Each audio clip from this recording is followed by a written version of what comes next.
In this video, I will use EZPro to scan long-trend trading opportunities.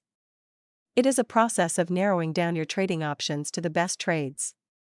Since I am looking for uptrending stocks, I will click on Uptrend to narrow down the list of stocks. I want to trade stocks that are priced under $50.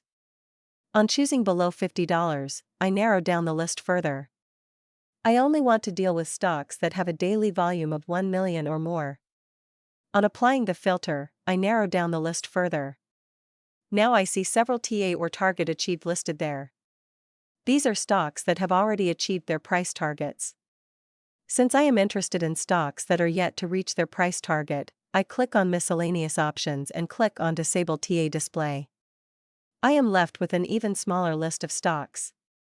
I can further narrow down the list by adding further technical or fundamental strategies to the choices until I get to the few I really want to trade.